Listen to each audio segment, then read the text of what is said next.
See you at Bowlers, definitely, yeah. You are watching MMTV, sponsored by proudtobesafe.org. We are live off the square in Manchester for MMTV in the City, Volume 2. Loads and loads to get through. We've got more live music in a bit with Cold Water Swimmers and Narrow Margin. We'd like to introduce a man now who is pretty much behind one of the most important and iconic bands from Manchester ever, Slaughter and the Dogs. MMTV studio audience, will you please welcome the one and only top man, Moz Murray.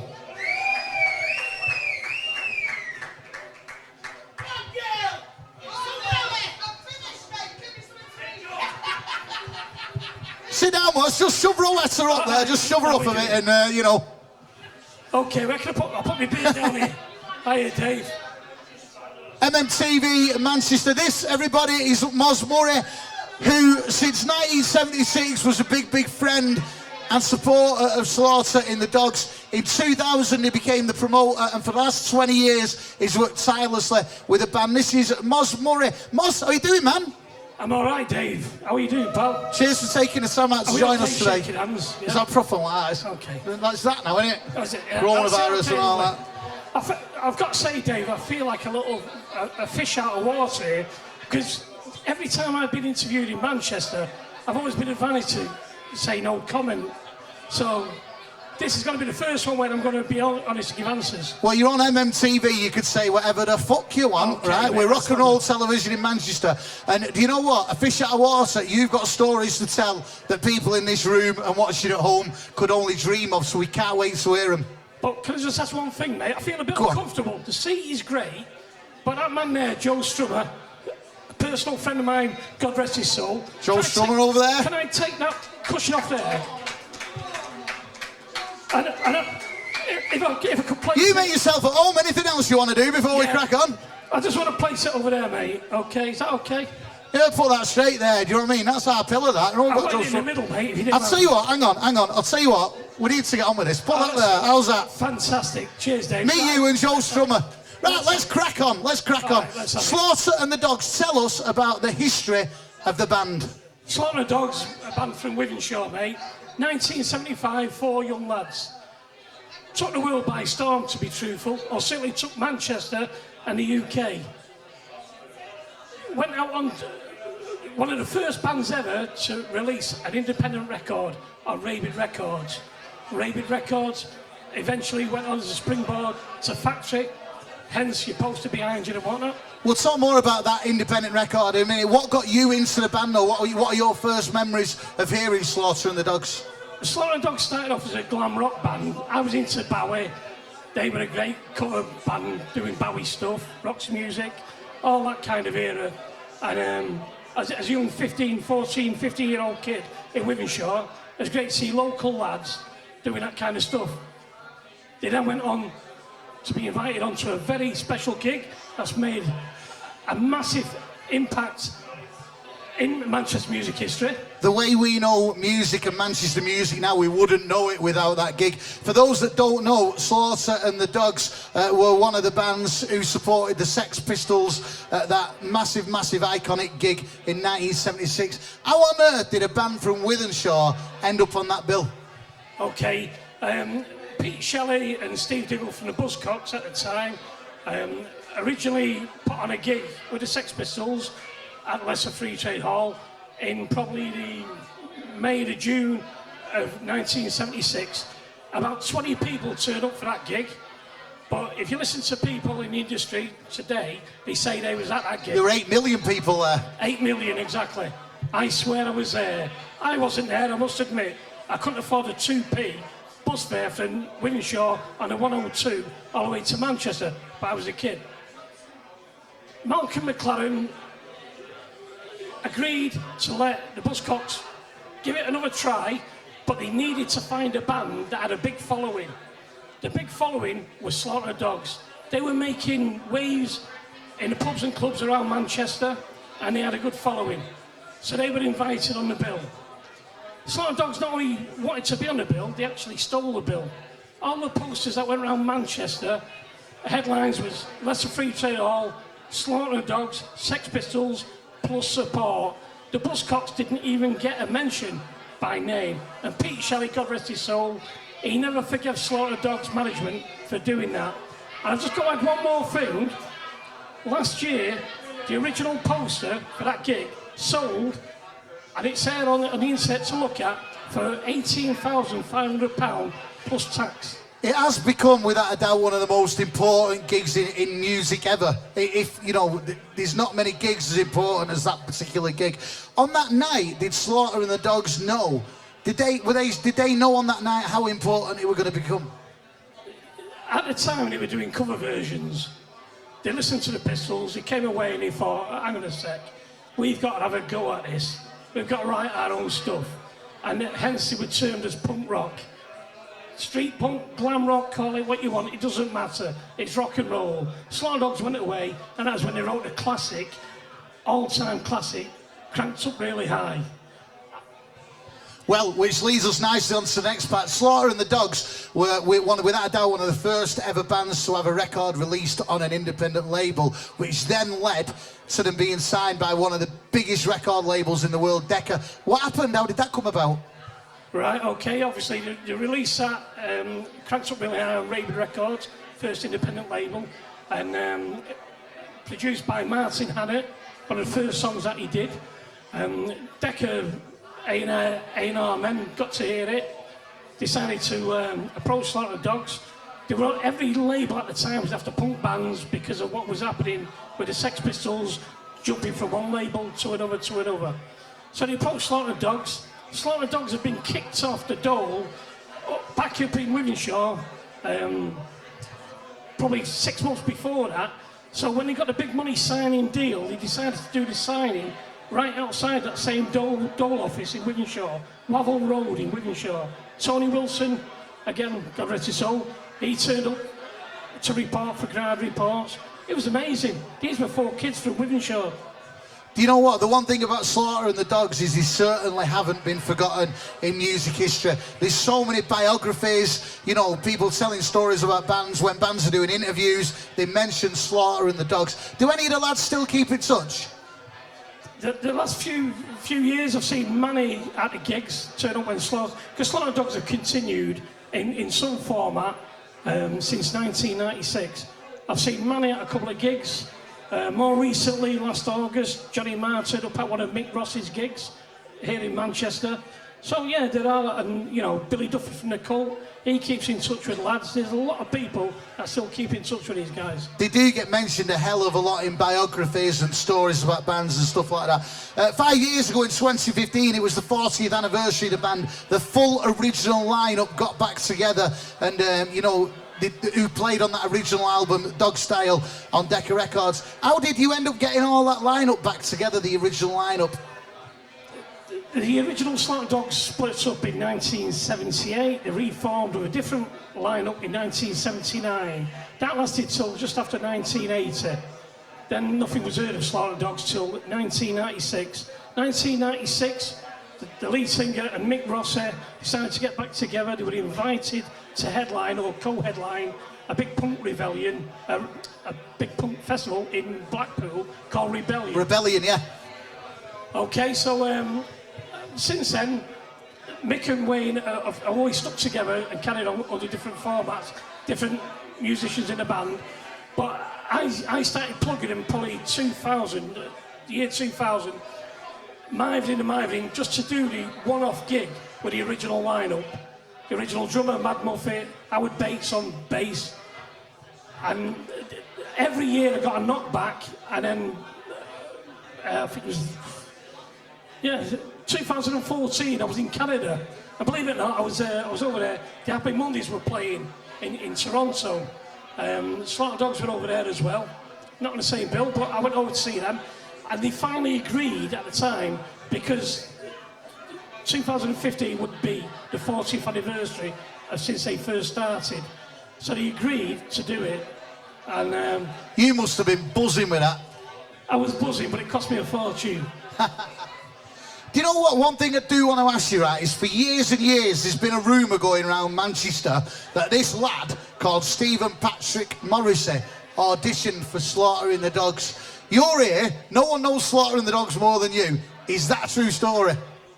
It's a true story that will come out in a book by Tony Davidson, T.J. Davidson. The book will be coming out next year, and the full story will come out from there because he actually witnessed it at his rehearsal studios on Little Peter Street. But what happened was Slaughter and Dogs split up in 78, 79, and Mick Rossi decided, let's have another go at this, let's try and get a new singer. He brought in Billy Duffy from the Cult. Right, yeah. Who had been playing at the time as a local lad with Headbanger and Nosebleeds. And Billy decided to bring along his friend Stephen Patrick Morrissey from Trafford, to audition. They got interest from DJM Records in London. They set down a guy, and he auditioned again, as I say, at T.J. Davidson's rehearsal rooms. They auditioned Stephen Patrick Morrissey again. Singing, yeah. He sung on vocals. They did 4 tracks, and the A&R man went back to London, took it to DJM Records. They said, we'll sign the band, but we don't want the singer. God's honest truth. So it wasn't for Slaughter and Dogs, it was going to be a new band. And the new band actually did carry on and signed to DJM Records and made a single called I Believe. And the band name went under Studio Sweethearts. That's one of them stories that people don't know, and it's almost like the Noel Gallagher wanting to join in Spiral Carpet story, innit? But that's like massively known, do you know what I mean? So it's a great thing. One thing, we spoke that a few years ago, you did the 40th anniversary. On the 28th of March this year, there's another 40th anniversary reunion. How do you do a 40th anniversary in 2015 and do another one in 2020?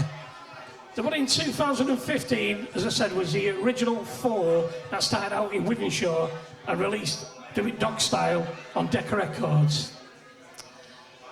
This lineup is the original lineup in 1979-1980 that signed to DJM Records as Slaughter and the Dogs, with Eddie Garrity on vocals, Mick Rossi on guitar, Howard Bates on bass, and Phil Rowland on drums. And they released a critically acclaimed album, Bite Back. It's not been played, and they toured it in 1980, right across the UK. They've never addressed that album again. So this is going to be that lineup on the 28th of March. And you know what? I must be the shittest guy going, because I end up coming on here for an interview after Rowetta, right? A big star, right? After you're talking about a bleeding gig on the 28th of March the same night, you know. Well, the thing is, right, 28th of March, this gig's taking place. For anyone who is, without a doubt, a fan of, you know, such an iconic, important Manchester band, no one knows more about them than you. If anyone fancies that gig on the 28th of March, tell us where it is now people get tickets. Right, the gig is on the 28th of March. It's at Club Rebellion on Whitworth Street. It's nearly sold out, to be honest, anyway. So, in all honesty, there's probably about 20 tickets left. We're happy with what we've got. It's going to be an awesome night. Also on the bill, I've got the Freshies, right? The Freshies, Chris Seary's old backing band. They're reforming for that gig. We've also on the same bill, we've got V2, another Manchester legend punk band. It's going to be an awesome night. It's not Manchester's Dawn. It doesn't matter, it's nostalgia. Listen, you know what the best of it is, mate? Listen. If you're a Manchester music fan of the old Manchester dance and indie scene, you'll be at Bowlers. If you're a punk rocker, you'll be at Rebellion. You don't have to be a punk rocker. If you get a ticket off me, you'll be at Rebellion. Anyone can have a ticket. Listen, you know, this rock and roll business, it's dead easy. I don't even drink. They give you a can out there. It's full of water and say, just sip it and make it look like you're drinking. That's not fucking water. It is. Top man, Dave. Cheers. Listen, what about you? Do you know what? Without a doubt, like I say, I've said it a few times tonight, Slaughter and the Dogs plays such an important part of Manchester music history. You've been with the band from day one, you know, as a fan, as a friend, and for the last 20 years as a promoter. What about you? What's the future for you and the band? Future for me and the band, I do a lot of work with Mick Rossi anyway. Mick Rossi, who's the main stalwart of Slaughter Dogs, and has been for many, many years, from day one. He lives in LA. He's also appearing in, he's a film producer, he co-writes films, and he also stars in films as well. But Mick is still a musician, out and out. So we'll still be doing gigs back here in Manchester every now and again. That is what we want to hear. That is exactly what we're doing. Listen, will you do us a favour? Keep us in touch on MMTV about what the future holds for Slaughtering the Dogs, and anything going on, come back and tell us again. I've really enjoyed speaking to you for the last 10-15 minutes. Such a great history of a band that perhaps sometimes get overlooked. Is that a fair comment? And you know, people don't know the true story. So to have you coming on telling us, it really is an absolute privilege, man. Nice one, Dave. As I say, unsung heroes of Manchester music, Slaughtering the Dogs. Thank you. And no one knows them more than him. Let's hear it for the one and only Moss Murray. Cheers, Dave.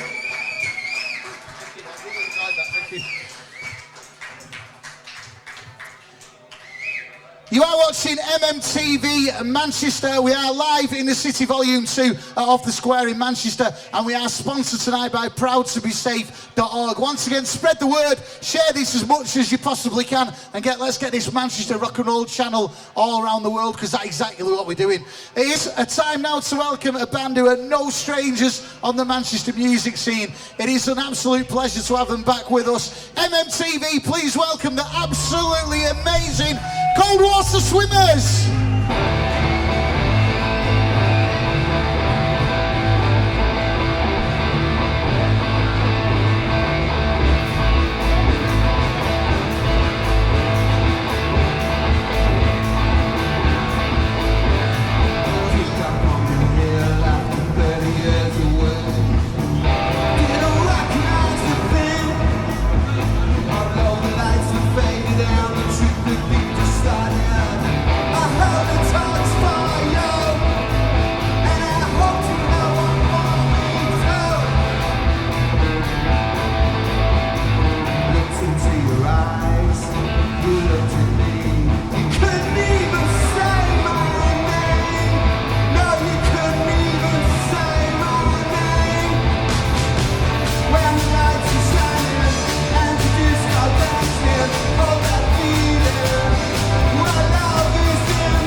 Tonight. This is our last song. I'm sorry for that gap. It's not that special.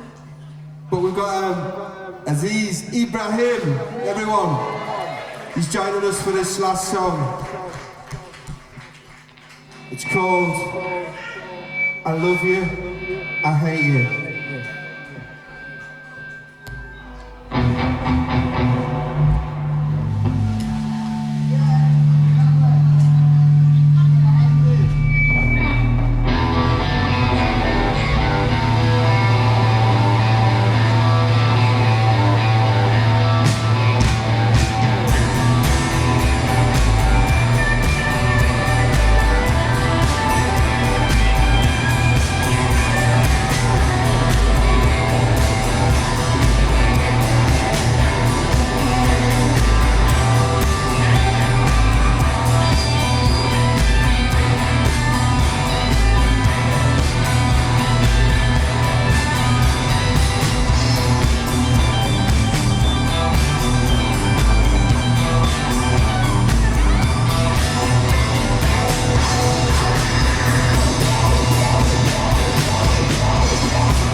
fine. I know you lie all the time. You put a gun in my hand. I pull the trigger, I'm dead. I love you, I hate you. I love you, I hate you. I love you, I hate you. I love you, I hate you.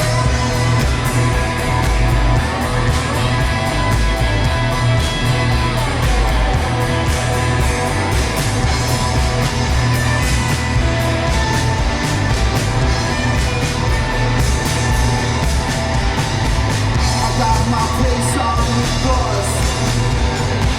I don't tell me, I say us. Say on the tape. You're on me. I love you, I hate you. I love you, I hate you. I love you, I hate you. I love you, I hate you.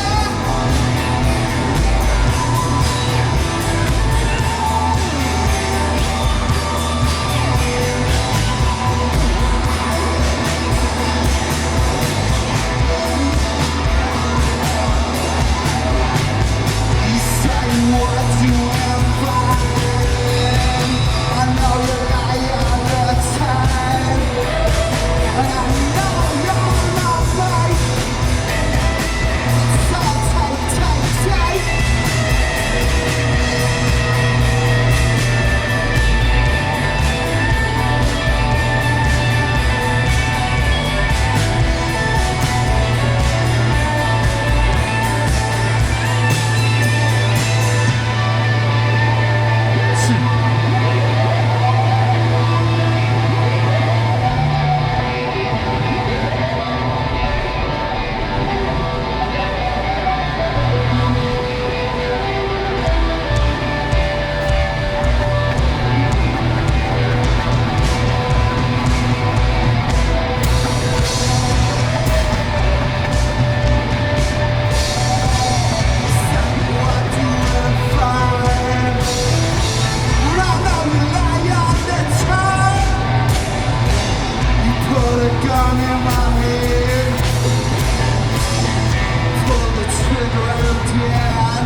Thank you so much. All the swimmers, we love you. We love you. Yeah, yeah, yeah. Big up Fat Neck. Yo! Big up Anton. Georgina, where's she? For putting it on, man. These are all stars. Fucking right on. Sponsored by Proud to Be Safe Limited, you are watching MMTV. Let's hear it for the brilliant studio audience, Cold Water Swimmers. Without a doubt, one of Manchester's favourite bands. Speaking of bands, we've got more live music to come a little bit later on. Without a doubt, one of the most talked about bands in the north at the moment. Narrow Margin are going to be playing live very, very shortly. As well as that, we've got another legendary artist with us, the one and only Justin Eagleton. But if you're thinking, right, Cold Water Swimmers are going to get away with having one of the most important and best Manchester guitarists on stage, and we're not going to have a chat with him, you're wrong. So if we can have Aziz Ibrahim, can we have him over to the corner, please? Cold Water Swimmers can't have him and we can't. We need him as well. Where is he? Where's Aziz? You're watching MMTV in the City Volume 2. We are live at Off the Square in Manchester. He's here. He's just performed with the brilliant Cold Water Swimmers. Aziz Ibrahim. How you doing, man? Take a pew. Listen, obviously you've turned up tonight at MMTV as a total surprise guest with Cold Water Swimmers, one of our favourite bands. Top band, aren't they? Well, I've got to say they're great because my girlfriend's the bass player. Yeah. So I think they're brilliant, yeah, they're ace. Oh no, listen, we can't have you on there, and obviously this is a bit off the cuff kind of thing. We can't have you up there and not ask you a few questions. It's the first time you've been on MTV, which really, really surprises me. So let's go That's your through. fault, not mine. No, it's not my fault. It's Fat Neck, Georgina, and Anton's fault. It's Actually, their fault. You're here now. You're here now. Right. As is Ibram, without a doubt, one of the most gifted, talented, and important guitarists that we're proud to call from the Manchester area. I want to go back to the beginning, right? No messing about now. When did you first pick up a guitar? I thought you were going back to Pakistan or something. Then. No, just a guitar bit. We can if you want. Could you repeat the question, please? When did you first pick up a guitar? 7 years old from a shop. I don't know if anybody knows Longside, Anson Estate. Well, there's a shop in the Anson Estate called Joytown. Well, when I was young, called Joytown. When I come home from primary school, I passed this shop, and there was a £5 guitar in the window. And so it come round to birthday time, I was like on my mum and dad's case. You'd seen this guitar with music already part of your life, or you just seen it and it looked good? No, I was 7 years old. You know when you go to school and you used to get a bottle of milk, free bottle of milk? Yeah, I remember that, yeah. Free milk, and then the teacher used to pull out a guitar and play like Streets of London and stuff like that. I was going to say another word, but anyway. I was just like, whoa, what's this instrument? These silver strings, and ever since that day, I wanted a guitar. Did you get that guitar? That guitar. So that was your first guitar. At the time, I know it was a very, very young age, 7 or 8. What kind of music were you listening to then? Were it kids pop stuff, or were you already years ahead? I was I think I was the first Pakistani rockabilly in the country. I was into Elvis and Buddy Holly, Eddie Cochran, Bert Weedon. Learned to play the guitar in 1 week, kind of with Bert Weedon book. And so at the age of 7, you got this guitar. Was that the kind of stuff you were playing? yeah, so there was a pub called Wagon and Horses on Stocky Road, and I used to go there 12 years old with this massive guitar and playing like Shadows and stuff like that with like adults, and when they used to let you in, because I didn't drink, so... So picking up that guitar at the age of 7 and using, you know, learning all the great rock and roll, rockabilly stuff, obviously you went into your teenage years, you had your adolescent years. Did you ever at any point lose the love of the guitar, or did it stay with you? Never. That's what I'm here tonight. Love of music, love of guitar, love of people who love music. I'll always be playing, I'll never stop, I don't care. That is what we want to hear, Manchester. So obviously you did all that, you went through your school years, I'm sure starting learning guitar at the age of 7, yeah. You know, once you got to a teenage, you must have been at a good standard. What was your first ever band? First ever band was, well, it was a rockabilly band. That was the first ever band. My next door neighbour, this Irish-German guy, Maximilian McGurk was his name. I got in a band with him playing, like I said, Shadows covers and stuff like that. And but the first serious band was a reggae band called Fourth Generation in Hume, in Moss Side. I used to go every single day to rehearse, but my mum and dad didn't know I was going because they wouldn't let me go to Moss Side or Hume. I'd get the 53 bus, they're rehearsing, you know, what was the Bull Ring, and that was my first band, yeah, really. So you've been playing this instrument that you fell in love with from an early age. You've done the bands, you've done the rockabilly band, you've done the reggae band. Yeah. You went on to make a living out of playing music and doing what you're doing. You played with some of the biggest stars of all time, Ian Brown, Roses, Simply Red. How did you end up going from a level where you were playing in a reggae band in Hume to playing with some of the most biggest important stars in the country? Actually, if it wasn't for the reggae bands, I mean, I've worked with the likes of, I don't know if everybody knows the reggae music, but I worked with like Dennis Brown, Barrington Levy, Freddie McGregor, you know, quite a few reggae. And my first big band, sorry, I hate to say this, I know I'm going to get criticism, was Simply Red in 1987. But I was 21 years old, you know, and somebody was offering me £1,000 a week and a round-the-world ticket to see the world. I've never flown before, so... How did you end up getting involved? I've always wondered this. I've met you a few times, but I've always wondered, how did you end up getting involved because with of reggae music and because of Keith Richards. The two things was about what Mick Hucknall liked, and he said, do you like, he was heavy into reggae music, and he bought that, you know, back catalogue of Burning Spear and stuff. And but the word was around, you know, on the streets about I was like the guitarist in the reggae bands in Manchester, especially in Human Moss Side. I was playing like T Dynamics, that band. And also, it was something he asked me about, do I like, you know, the Stones? And I was like, yeah. And then, sorry, I got to say this, he asked me if I like curry. I thought, fuck's sake, mate, I'm a Pakistani, do I like curry? Go on.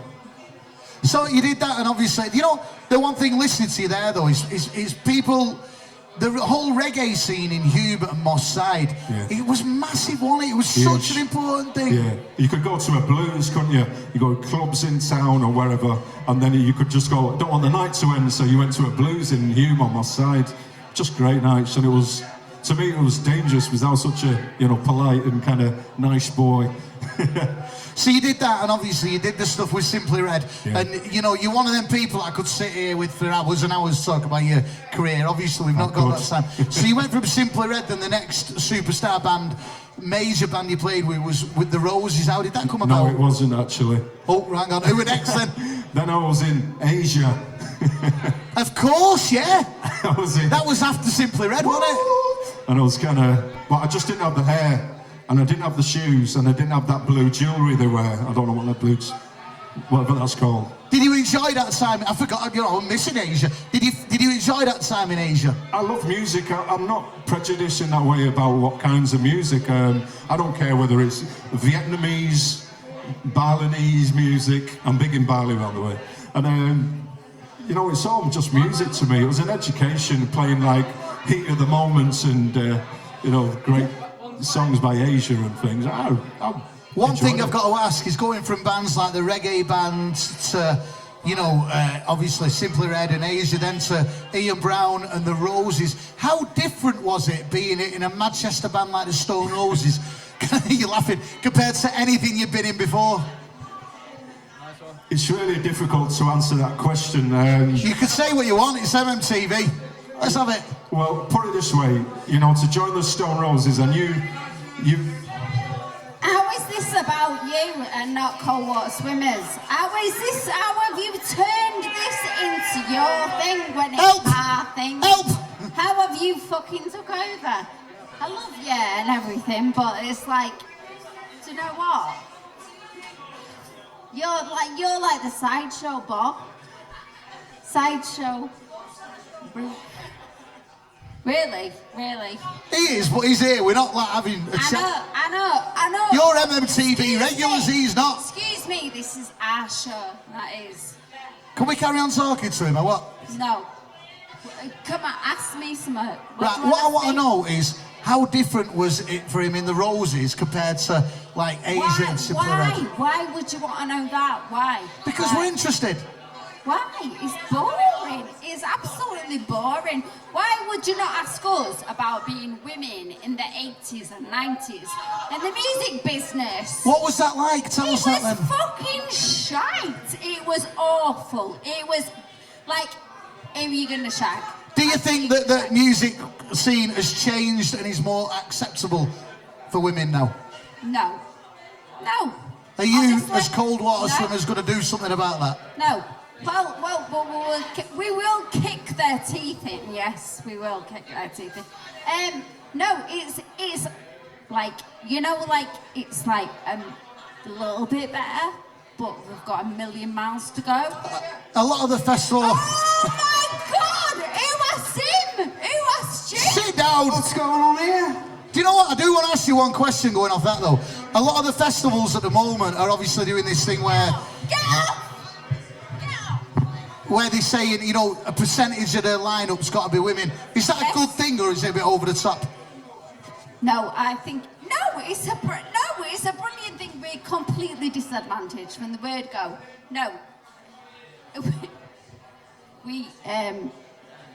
I am shit at asking this question. I'm so sorry, but no. Obviously, I think some of the festivals are really misogynistic, and I think women. Girls, female people, however you want to call your gender, should be given that platform, and we're not given that platform. Is it a good thing that these festivals then are saying, right, a certain percentage of this lineup? Absolutely. Depending on what songs you do then, We yeah. have a voice, we need to say something, we have got something to say. Sorry, Chris, but we have. And he lets us say it up to a point, but he's still like...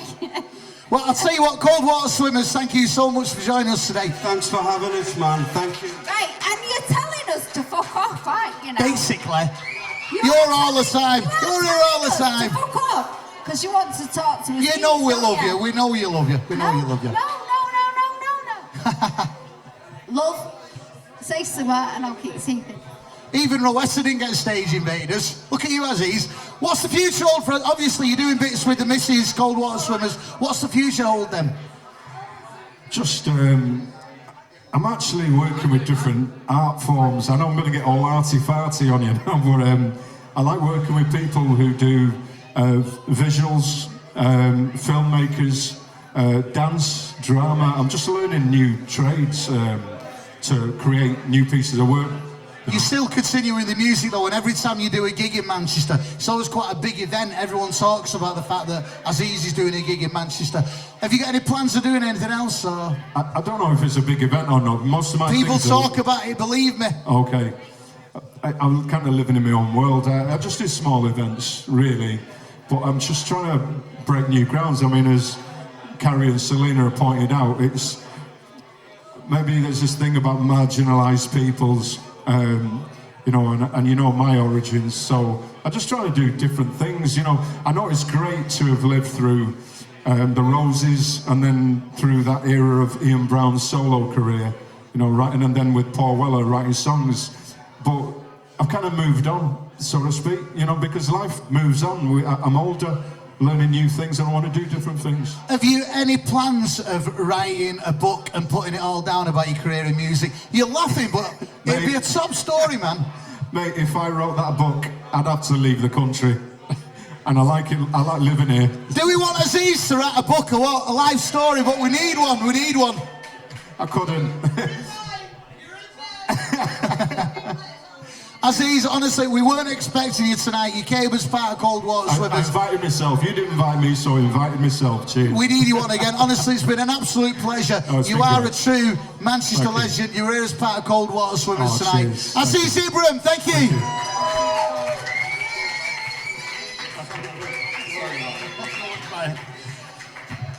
Okay, we have got time for one more guest to interview before we hand you over to our final live band for the evening. We've had some amazing live music tonight. Our last band that are going to be on stage in about 5 minutes are without a doubt one of the most talked about bands, not just in the Northwest, in the country at the moment, Narrow Margin. We're going to be having a live show from them in a bit. First of all, though, one thing we do cover on this show a lot is art and creativity. We've had some great artists on the show. We had Stephen Lynn earlier on.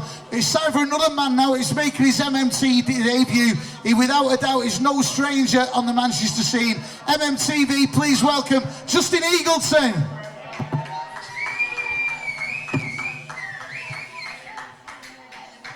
How you doing, man? Listen, cheers for taking the time out to join us on MMTV. I was just saying before, I can't believe it's the first time you've been on, so it really is a great, great privilege. Thank you. To have you on the show. Right, Justin Eagleton, tell us, how did you get into art? I've been drawing, painting since I was about, 12, 13. Used to do all the album covers in the house. And then I got into graphic design by basically buying every New Order 12-inch that ever existed. So I collected all of New Orders, was obsessed with Peter Saville, went through that era, and then it sort of evolved from there. Doing the art as a kid and, you know, being into the New Order artwork and stuff like that, did you ever expect or plan your art career to go the way it has? And I mean, I'm going to mention some of the things in a minute, what you've done, but did you ever expect it to end up at the huge level it's at now in Manchester? I don't know really, it all seems a bit surreal when you see your artwork on the streets. That seems surreal when you hear famous people have got your artwork. It's just quite hard to equate really, you know. You're one of the guests that we could quite easily spend an hour with talking about your career. Unfortunately, we don't have an hour. So I just want to go through a few things which are brilliant. First of all, for those people into computer games and stuff like that, what was your involvement with FIFA? What did you do with FIFA? I was one of the artistic designers on FIFA for 7 years.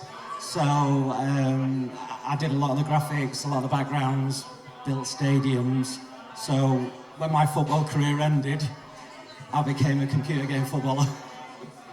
You did a lot for FIFA, and like I say, we've got, we haven't got all night as much as we'd love to. Speaking of football, you did the piece for Vincent Kompany's testimonial last year. Yeah, so last year I was asked to create a piece of artwork for Vincent Kompany for his testimonial dinner, which was his 10 years at City. So I created the artwork. It went down really well. I took it to the event. Gary Lineker introduced me to the stage, so it was just very out-of-body experience. I'm going to say I bet a lot of it seems a bit surreal, doesn't it? It sort of does, really, because I'm quite lucky that I do lots of media stuff, so I do sort of do things in and around celebs, so it's quite nice when they ask me to paint them.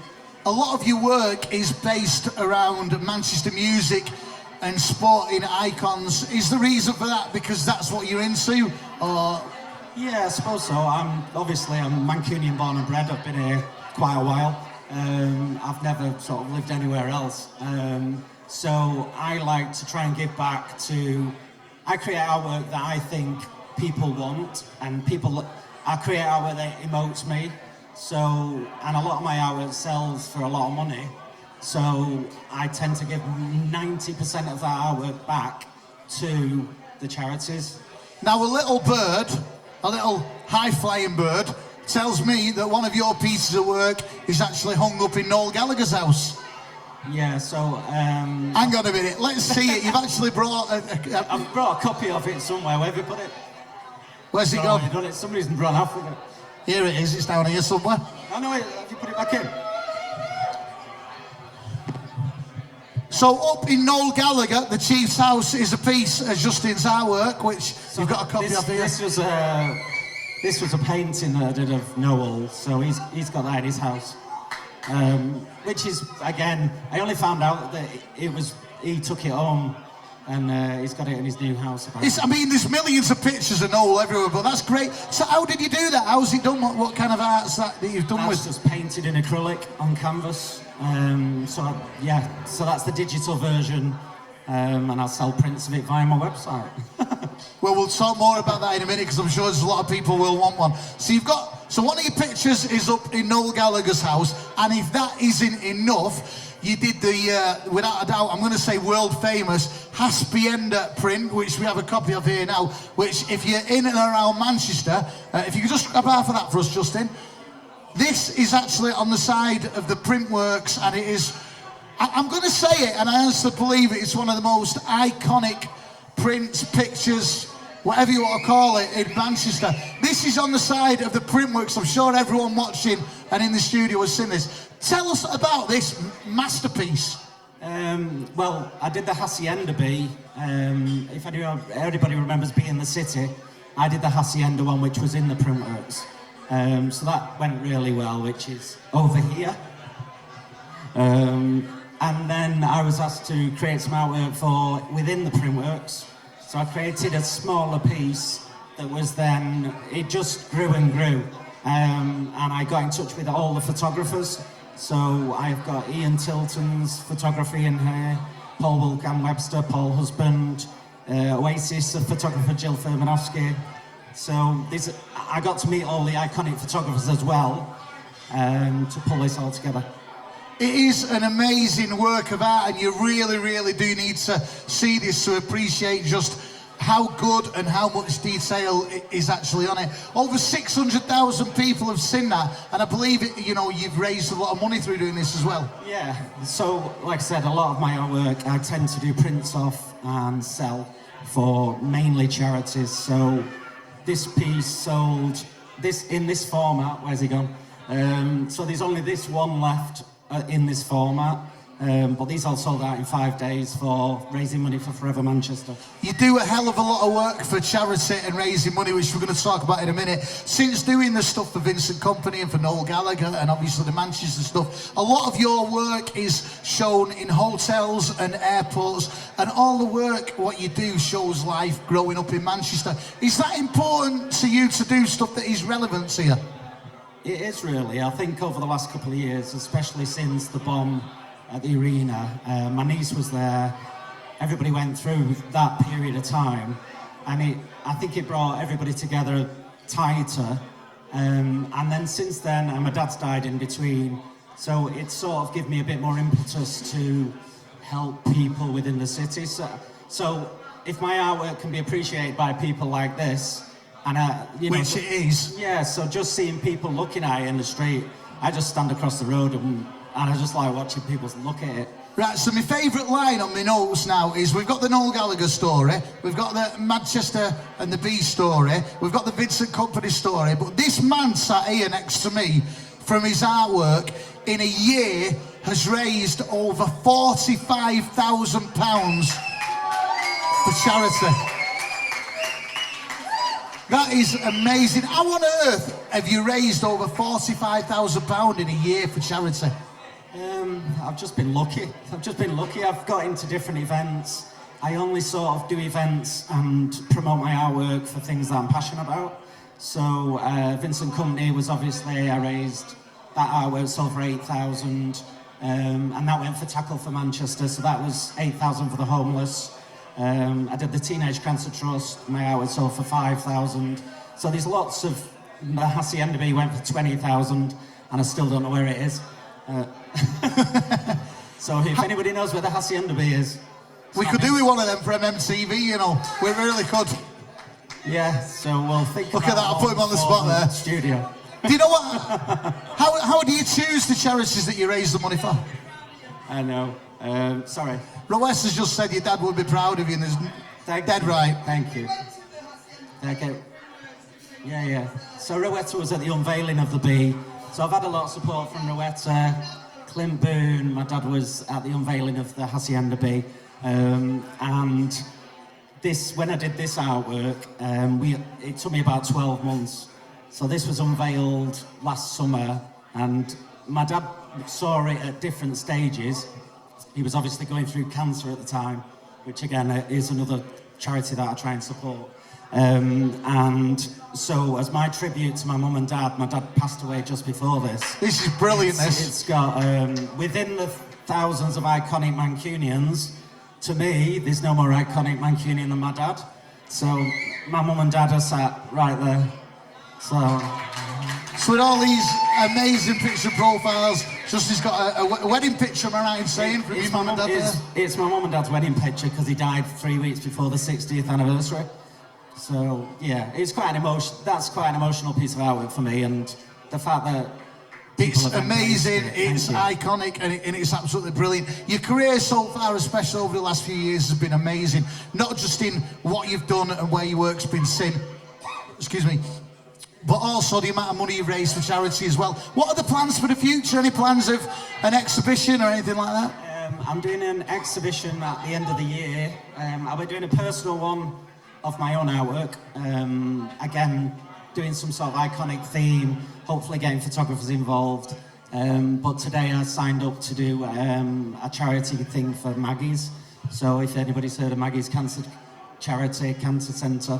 So I had a meeting about that today. So I'm going to create 10 pieces of iconic artwork for Maggie's, which are all going to be auctioned, and hopefully try and raise between sort of 50,000 and 100,000 in an evening. That is unbelievable. I mean, we have so many people on this show, legends of sport and music and icons, but the inspirational stories and the things you do like that are what really make MMTV stand out and make us proud as Mancunians. Thank you. Listen, I do all the very, very best for the future. It's an absolute pleasure to meet you and have you on MMTV tonight. Keep in touch with what you're doing. I mean, obviously, your work is not just up in Noel Gallagher's house. It's going to be around forever and ever and ever, a lot longer than we are. So, thank you. Justin Eagleton, everybody. Thank you. Cheers, mate. Thank you for joining us, and thank you on behalf of everyone for all the work you do, not just for Manchester, but obviously for all these amazing charities as well. And don't forget, make sure you do follow Justin on social media to keep what he's up to. And when he goes and does his exhibitions, make sure you support him, yeah, because his work is pretty special and amazing. Cheers, Justin. You have have been watching MMTV. We're live in the City Volume 2 off the square in Manchester. We are also supported by these people, Proud to Be Safe Limited. Make sure you check out their website, yeah? p2bs.org. Without them people, tonight wouldn't have happened, so a massive, massive thank you. Can we have some noise, studio audience, for Proud to Be Safe Limited? It is time for our final band of the evening. Once again, when this gets put online, please do share it. It is Mancunian rock and roll television at its finest. To close the show tonight, it is an absolute pleasure to have a band who, without a doubt, are one of the most talked about bands of the moment. To close the show, MMTV in the City Volume 2 off the square in Manchester, the unbelievable Narrow Margin.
Why you say don't mind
There's a song for everybody in this world. And make a stand in the name of the people. And we'll walk up to the gates hand in hand.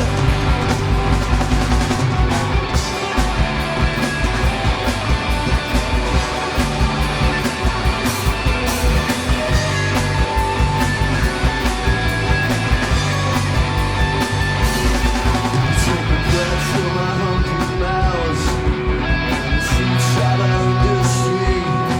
But how dare you sit upon those thrones and call this democracy? Dolce and Picaro, S-Country, Patrick, Mori. It's human rights to die in the fight against the idea of country. So stand up, scream your heart out. There's a soul for everybody in this world. And make a stand in the name of the people. And we'll walk up to the gates hand in hand.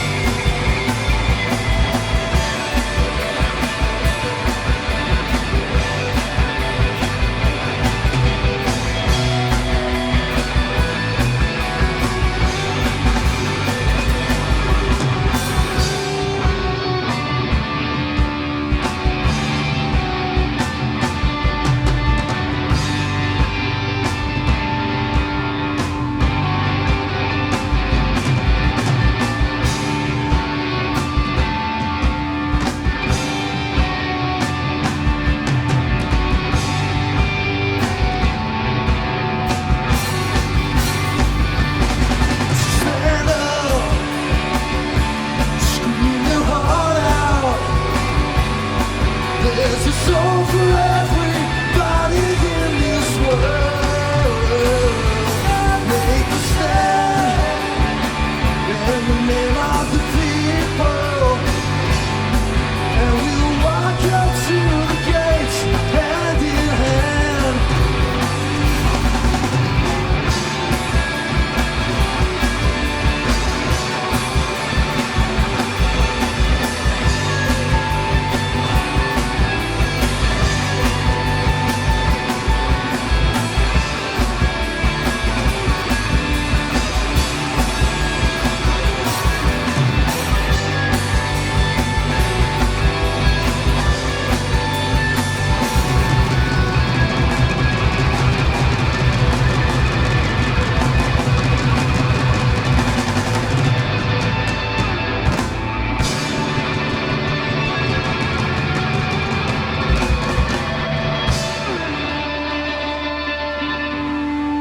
Okay, we've got a gig at the Bread Shed on the 27th of March, and we've got a few tickets here tonight if anyone wants a ticket.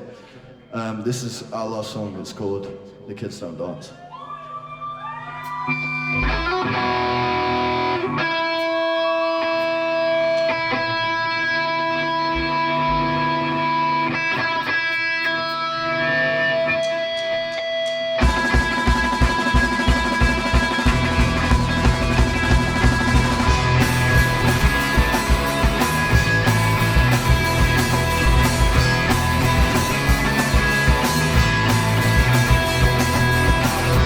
I've just seen the news today. The same sad old cycle of misery and pain. We haven't got a lot to say. You are always so bothered about being in the way. You completely lost the kid inside. It's throwing out away in favor of childlike compromise. You've never heard them, 'cause the kids don't dance, the kids don't dance, the kids don't dance upon the street. People don't cry, people don't cry.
dance.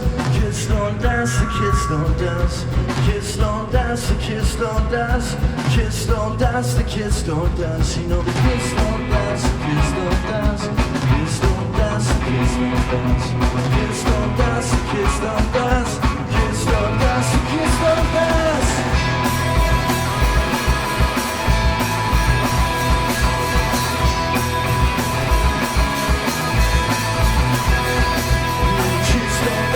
Kids don't dance, kids don't dance upon the street. People don't cry, people don't cry, people don't cry, that's the thing. Kids don't dance, kids don't dance, kids don't dance upon the street. People don't cry, people don't cry, people don't cry, that's the thing.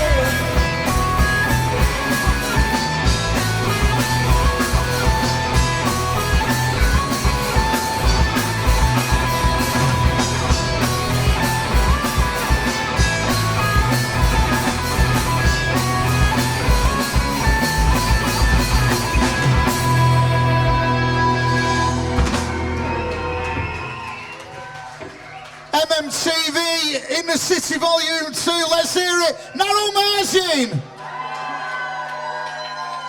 You have been watching MMTV, a massive thank you to all of our bands tonight. Let's hear it for Narrow Margin, Cold Water Swimmers, 8 Floors Up, and the Andy Brides Band. And also to our guests who have been Rowetta, Jay Weird and Rosie Romero, Simon and Jade Calderley, Stephen Lynn, Danny Crawley, Moz Murray, Justin Eagleton and the brilliant Azib Ibrahim. And a massive thank you as well to our amazing studio audience. You've been watching MMTV. Once again, please do share this. It's rock and roll television from Manchester. I've been Dave Sweetmore. We'll see you at Bowlers on the 28th of March. And don't forget the night before that, these boys, Narrow Margin, are at the Bread Shed on the 27th. But the 28th of March, Manchester Adored at Bowlers. I'm going to be there. Rowetta's going to be there. Bez is going to be there. And we're going to have an MMTV stage there as well. So we'll see you there, yeah. But from everyone who's been here, thank you so much for watching MMTV. Proper rock and roll telly from Manchester. I've been Dave Sweetmore. We'll see you in the next one. Thank you. Good night.